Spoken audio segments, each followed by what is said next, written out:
বুটের ডাল দিয়ে গরুর মাংস রান্না তো আমরা অনেকেই করি, তবে পারফেক্ট স্বাদ আর ডালটা না ভাবে রান্না করতে হয় সেটাই আজকে আপনাদেরকে দেখিয়ে দিচ্ছি। আর এইভাবে সাদা ভাত সবকিছুর সাথেই কিন্তু এটা খেতে দারুণ লাগে।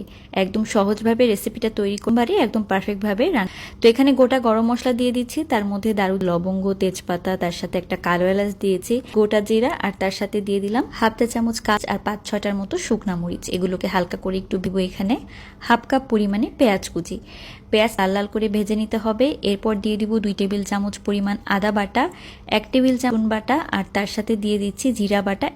তো সবকিছু আমি একত্রেই বেটে নিয়েছি, আপনারা আলাদা আলাদা করে বেটে নিতে পারেন।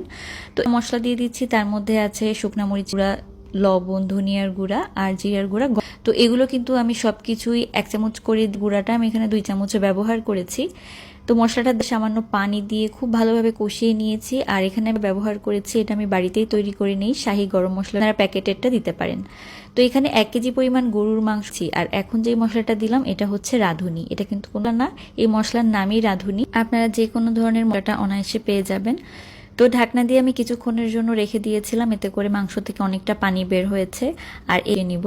এরপর দিয়ে দিব মাংস সেদ্ধ হওয়ার জন্য। দেওয়া লাগবে না, কারণ মাংসের পিসগুলো ছোট ছোট করে কেটে নিয়েছি, সহজেই সেদ্ধ হয়ে যাবে। ঢাকনা দিয়ে দিচ্ছি। এরপর ভালোভাবে যখন ভালোভাবে নেড়ে চেড়ে মিক্স করে নিচ্ছি। এরপর আমি ডালটাকে আমি সারা রাত ভিজিয়ে রেখেছিলাম, ডাল তো হবে তখনই দিয়ে দিবেন। তো এবার ডাল শিয়ে নিব। এরপর দিয়ে দিব এখানে ফুটন্ত গরম পানি, ভাবে যেন ডালটা সেদ্ধ হয়, তবে একদম গলে না যায়। তো পানিটা দেওয়ার পরে একটু নেড়ে মিক্স করে নিয়ে এখন ঢাকনা দিয়ে দিচ্ছি। এর মতো ঢাকনা দিয়ে রেখেছিলাম, সবকিছু ভালোভাবে সেদ্ধ হয়ে তুলে নিয়ে এখানে আমি দিয়ে দিব রসুনের কোয়া, তার সাথে 4-5 ফ্লেভারটা কিন্তু দারুণ আসবে।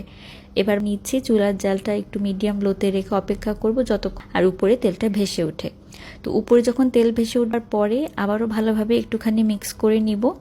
ব্যবহার করবেন, স্বাদ অনেক গুণ বেড়ে যাবে। তো আমার বুটের ডাল দিয়ে আশা করি আজকের রেসিপি অনেক ভালো লেগেছে। ভালো লাগলে লাইক, কমেন্ট, শেয়ার করবেন। আল্লাহ হাফেজ।